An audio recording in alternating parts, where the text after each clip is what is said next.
Hello everyone. Last class में हमने eukaryotic cells के बारे में एक जनरल स्टडी की थी, एक जनरल डिस्कशन किया था। Let us now look at individual cell organelles to understand their structure and function.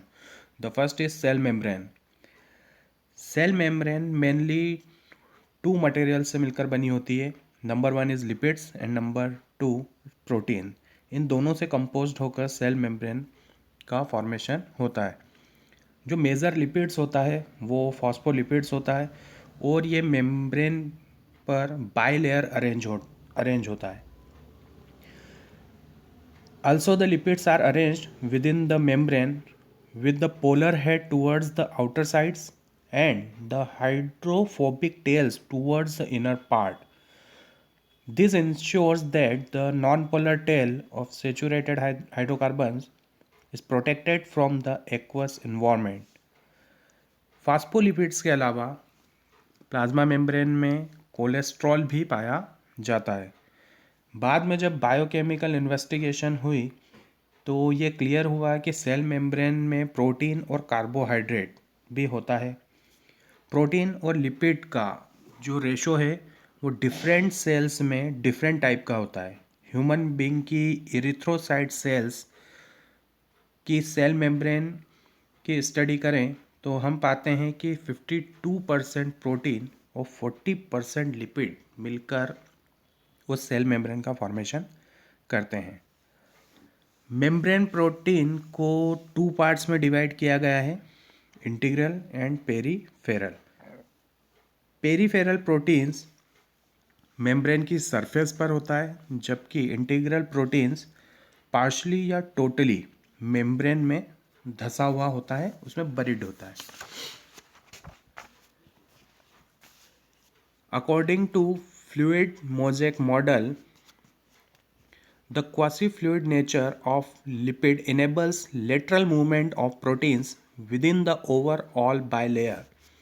This ability to move within the membrane is measured as its fluidity. Fluid nature के अलावा membrane के और भी बहुत सारे important work होते हैं। उसके कुछ फंक्शंस हैं जैसे कि cell growth, formation of intercellular junction, secretion, endocytosis, cell division etcetera. Cell membrane का एक सबसे इम्पोर्टेंट फंक्शंस है वो है मोलेक्यूल्स का ट्रांसपोर्ट, जो कि वह अपने अंदर से करती है। The membrane is selectively permeable to some molecules present on either side of it. बहुत सारे ऐसे मॉलिक्यूल्स होते हैं जिनको मेम्ब्रेन के एक्रॉस आने जाने में किसी भी एनर्जी की रिक्वायरमेंट नहीं होती है। तो इस तरह का जब ट्रांसपोर्ट होता है तो हम उसे पैसिव ट्रांसपोर्ट के नाम से जानते हैं। Neutral solutes may move across the membrane by the process of simple diffusion along the concentration gradient, either than from higher concentration to the lower. Water may also move across this membrane from higher to lower concentration. As the polar molecules cannot pass through the non-polar lipid bilayer, they require a carrier protein of the membrane to facilitate their transport across the membrane. कुछ ions और molecules जो होते हैं वो membrane के across against the concentration gradient transported होते हैं। जब यह कंसंट्रेशन ग्रेडियंट के अगेंस्ट ट्रांसपोर्ट होते हैं, मतलब कि जब यह लोअर से हायर कंसंट्रेशन की तरफ जाते हैं, तब इन्हें एनर्जी की रिक्वायरमेंट होती है। और जब इस प्रोसेस में इन मॉलिक्यूल्स को एनर्जी की रिक्वायरमेंट होती है तो यह ट्रांसपोर्ट एक्टिव ट्रांसपोर्ट कहलाता है। अब हम नेक्स्ट टॉपिक पर चलते हैं। नेक्स्ट टॉपिक है हमारा cell wall. A non-living rigid structure called the cell wall forms an outer covering for the plasma membrane of fungi and plants. Cell wall cell को केवल शेप ही नहीं देती है, जबकि ये उसे मैकेनिकल डैमेज और इन्फेक्शन से प्रोटेक्शन भी देती है। सेल से सेल का जो इंटरेक्शन होता है उसमें भी यह हेल्प करती है, और जो अनडिज़ायरेबल मैक्रोमोलेक्यूल्स है उनके लिए बैरियर की तरह काम करती है। एल्गी में जो सेल वॉल होती है वो सेल्यूलोज, गैलेक्टेंस, मेनेंस एंड मिनरल्स जैसे कि कैल्शियम कार्बोनेट की बनी होती है, जबकि जो अदर प्लांट्स है उन प्लांट्स में ये cell wall cellulose, hemicellulose, pectins and proteins की बनी होती है, जैसा कि आप डायग्राम में आसानी से देख सकते हैं। वहाँ पर पेक्टिन है, हेमीसेल्यूलोज है ना, जिससे कि ये सेल वॉल बनी हुई होती है। The cell wall of a young plant cell, the primary wall is capable of growth, which gradually diminishes as the cell matures, and the secondary wall is formed on the inner side of the cell. The middle lamella is a layer mainly of calcium pectate which holds or glues the different neighboring cells together. अब हम हमारे अगले topic पर चलते हैं, जो है endoplasmic reticulum.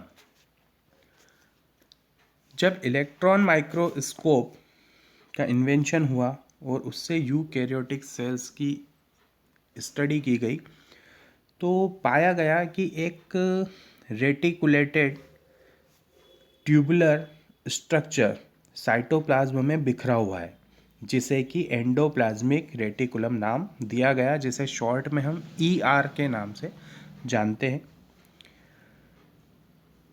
The ER often shows ribosomes attached to their outer surface. ऐसे एंडोप्लाज्मिक रेटिकुलम जिस पर राइबोसोम्स पाए जाते हैं उसे हम रफ एंडोप्लाज्मिक रेटिकुलम शॉर्ट में RER कहते हैं।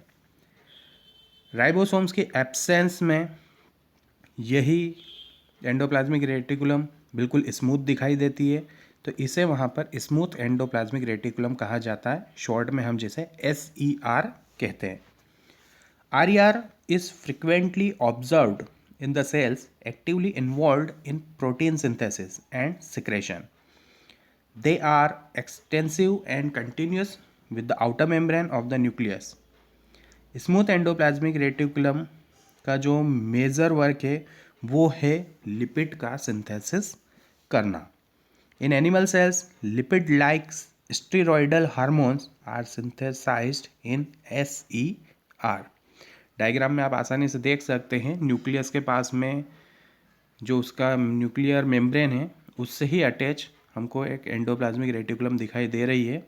राइबोसोम्स की प्रेजेंस है इसलिए रफ एंडोप्लाज्मिक रेटिकुलम कही जाती है, जिस पर राइबोसोम्स नहीं पाए जाते वो स्मूथ एंडोप्लाज्मिक रेटिकुलम होती है। Our next topic is Golgi apparatus. जब आगे और स्टडी की गई तो अगला जो सेल ऑर्गेनेल्स देखा गया वो था Golgi apparatus. A densely stand reticular structures near the nucleus are called Golgi bodies. इसकी जो खोज थी वो कैमिलियो गोल्गी ने सन 1898 में की थी। उन्होंने सबसे पहले इसको वहाँ पर फाइंड आउट किया था, इसलिए उन्हीं के नाम पर इसे गोल्गी बॉडीज नाम दिया गया है। They consist of many flat disc shaped sacs or cisternae of 0.5 micrometer to 1.0 micrometer diameter. These are stacked parallel to each other. Varied number of cisternae are present in a Golgi complex. The Golgi cisternae are concentrically arranged near the nucleus with distinct convexes are the forming phase and concave trans और the maturing face. हम देख सकते हैं diagram में कि एक जो part है इसका जो कि न्यूक्लियस की साइड होता है, जो कि एक कॉन्वेक्स फेस बना रहा है, वो सिस फेस कहलाता है। अदर साइड में जो एक कॉन्केव रीजन है जिसे हम मैच्योरिंग फेस या फिर ट्रांस फेस के नाम से जानते हैं. The cis and the trans faces of the organelle are entirely different but interconnected. ये एक दूसरे से डिफरेंट तो रखते हैं पर एक दूसरे से जुड़े हुए होते हैं. गोल्गी एपरेटस का सबसे मेन वर्क होता है मटेरियल्स की पैकेजिंग करना और उन्हें इंट्रा सेलुलर टारगेट्स या फिर सेल के बाहर सिक्रेट कर देना. जितना भी मटेरियल्स है जो कि गोल्गी कॉम्प्लेक्स में पैक किया जाता है वो वेसिकल के फॉर्म में, मतलब वेसिकल के रूप में वहाँ पर पैक किया जाता है. ईआर जो होती है, मतलब कि एंडोप्लाज्मिक रेटिकुलम, वो गोल्गी एपरेटस के सिस फेज से अटैच होती है और वहीं से मटेरियल होता हुआ गोल्गी एपरेटस में आता है और वहाँ से उसमें मॉडिफिकेशन होता है और मैच्योरिंग फेज से वो बाहर निकल जाता है, मतलब कि ट्रांस फेज से वेसिकल के फॉर्म में बाहर निकल जाता है, जिसे हम आउट गोइंग सेक्रेटरी वेसिकल कहते हैं. Number of protein synthesized by ribosomes on the endoplasmic reticulum are modified in the cisternae of the Golgi apparatus before they are released from its trans phase. Golgi apparatus में glycoproteins और glycolipids का formation होता है, इसलिए ये इस हिसाब से ग्लाइकोप्रोटीन्स और ग्लाइकोलिपिड्स के लिए एक इम्पोर्टेंट साइट है. Our next topic is lysosome. These are membrane-bound vesicular structures formed by the process of packaging in the Golgi apparatus. The isolated lysosomal vesicles have been found to be very rich in almost all types of hydrolytic enzyme, optimally active at the acidic pH. जो lysosomes होते हैं, lysosome vesicles होते हैं, उसमें बहुत सारे hydrolytic enzymes पाए जाते हैं. डायग्राम आप देख सकते हैं. हाइड्रोलाइटिक एंजाइम का मिक्सचर जो है उसके बीच में पाया जाता है. आसपास लाइसोसोम के एक मेम्ब्रेन है, ग्रीन कलर की एक लिपिड की लेयर हमें दिखाई दे रही है और ग्लाइकोसाइलेटेड मेम्ब्रेन ट्रांसपोर्ट प्रोटीन्स. ये जो मेम्ब्रेन है ग्लाइकोसाइलेटेड, ये प्रोटीन का ट्रांसपोर्ट करती है. तो जो लाइसोसोम होते हैं उनमें हाइड्रोलाइटिक एंजाइम का मिक्सचर होता है. ये जो एंजाइम्स है ये कब एक्टिव होते हैं? जब पीएच एसिडिक होता है. पीएच के एसिडिक होने पर ये एंजाइम एक्टिव हो जाते हैं. ये सारे एंजाइम्स कार्बोहाइड्रेट, प्रोटीन्स, लिपिड्स और न्यूक्लिक एसिड का डाइजेशन करने में कैपेबल होते हैं. Our next topic is vacuoles. Diagram आपको शो हो रहा है प्लांट सेल का सेंट्रल वैक्यूल. वैक्यूल एक मेम्ब्रेन बाउंड स्पेस होता है जो कि साइटोप्लाज्म में पाया जाता है. इसके अंदर वाटर, सेल सेप, एक्सक्रीटरी प्रोडक्ट और दूसरे अदर मटेरियल्स होते हैं जो कि सेल के लिए किसी भी तरीके से यूजफुल नहीं होते. The vacuole is bound by single membrane called tonoplast. आप देख सकते हैं यहाँ पर टोनोप्लास्ट एक मेम्ब्रेन के तौर पर एक सिंगल लेयर मेम्ब्रेन है जिसे हम टोनोप्लास्ट कहते हैं. प्लांट सेल्स में 90% जो वॉल्यूम है उस सेल का वो वैक्यूल्स ऑक्यूपाई करके रखते हैं. In plants, the tonoplast facilitates the transport of a number of ions and other materials against concentration gradients into the vacuole. Hence, their concentration is significantly higher in the vacuole than in the cytoplasm. Amoeba में contractile vacuole होते हैं जो कि उसके ऑस्मोरिलेशन और excretion का work करते हैं. बहुत से सेल में जैसे कि प्रोटिस्ट में देखते हैं वहाँ फूड वैक्यूल्स पाए जाते हैं जो कि फूड पार्टिकल्स को इनगल्फ करते हैं. तो आज के इस वीडियो में हमारा टॉपिक हम यहीं पर ओवर करते हैं. नेक्स्ट क्लास में हम माइटोकॉन्ड्रिया के बारे में स्टडी करेंगे. Thank you, have a good day.